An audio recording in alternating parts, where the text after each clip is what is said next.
Et c'est un plaisir de vous avoir avec nous sur Philly Radar. Madame, Messieurs, bienvenue. C'est le temps de l'information. L'Union africaine a déclaré son profond regret suite à la décision prise ce week-end par les régimes militaires du Burkina Faso, du Mali et du Niger de se retirer du bloc régional ouest-africain, la CEDEAO. Ces trois nations ont accusé la CEDEAO de constituer une menace pour leur souveraineté. Ils étaient tous membres fondateurs lors de la création de la CEDEAO il y a près de 50 ans. Dans une déclaration mardi, le président de la Commission de l'Union africaine, son Excellence Moussa Faki Mahamat, appelle les dirigeants régionaux à intensifier le dialogue entre les dirigeants de la CEDEAO et les trois pays susmentionnés. Le Nigeria a également reproché au Mali, au Burkina Faso et au Niger d'avoir quitté la CEDEAO, affirmant qu'ils voulaient laisser tomber leur peuple en quittant le groupe. Dans le cadre de la tenue des prochains scrutins, les autorités tchadiennes ont mis en place une agence pour organiser les élections. Il s'agit de l'Agence nationale de gestion des élections en lieu et place de la Commission électorale nationale indépendante. Ceci d'après les recommandations du dialogue national inclusif. Le projet de loi organique portant attribution et fonctionnement de cette instance électorale a été approuvé le 26 janvier 2024 par les membres du Parlement transitoire. Par un décret signé le 29 janvier, le chef de l'État Mahamat Idriss Déby Itno a promulgué cette loi, actant ainsi la mise en place de cet organe. Au Togo, le gouvernement annonce 13 milliards de francs CFA pour assurer la sécurité alimentaire en 2024.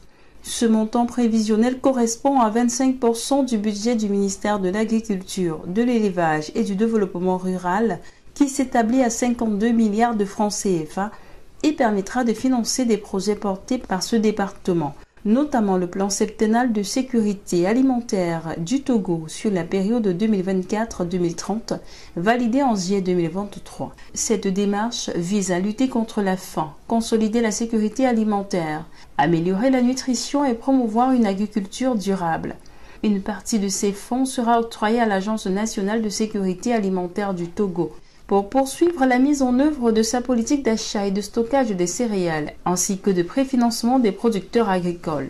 Les ressources allouées seront également injectées dans la transformation structurelle des systèmes alimentaires, conformément à l'ambition des autorités togolaises déclinée dans la feuille de route gouvernementale 2020-2025. Pour rappel, l'ambition du Togo est de parvenir à une production qui va couvrir les besoins nationaux. Nous devons renforcer la sécurité alimentaire, travailler à la souveraineté alimentaire et permettre à nos braves agriculteurs de vivre décemment de leur labeur, avait insisté le chef de l'État, son Excellence Faure Gnassingbé, lors du Forum des producteurs agricoles du Togo, tenu l'année dernière à Séville. Selon le président, la problématique de la sécurité alimentaire ne peut être appréhendée du seul point de vue du volume de la production des denrées alimentaires, mais il convient également de prendre en considération la question de l'accès aux dites ressources alimentaires. Le Premier ministre français Gabriel Attal a prononcé mardi 24 janvier son premier discours devant l'Assemblée nationale.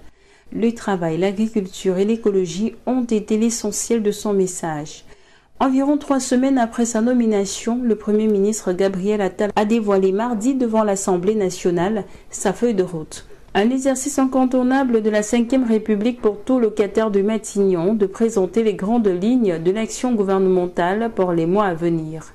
Se pliant à cet exercice, Gabriel Attal a durant 1h30 délivré son message sans discontinuer au lieu des traditionnelles questions au gouvernement. Et ce malgré les chahuts en provenance des bancs de l'opposition.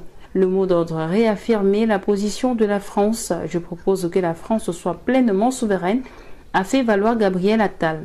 Confronté à sa première crise marquée par la colère des agriculteurs, le chef du gouvernement assure qu'il devait y avoir une exception française. Notre agriculture est notre force et notre fierté aussi. Alors je le dis ici solennellement, il doit y avoir une exception agricole française, a-t-il déclaré. Supprimer des normes si possible. Vendredi dernier, j'ai annoncé la suppression de 10 normes nationales pour nos agriculteurs. Et beaucoup d'autres suivront, a ajouté M. Attal.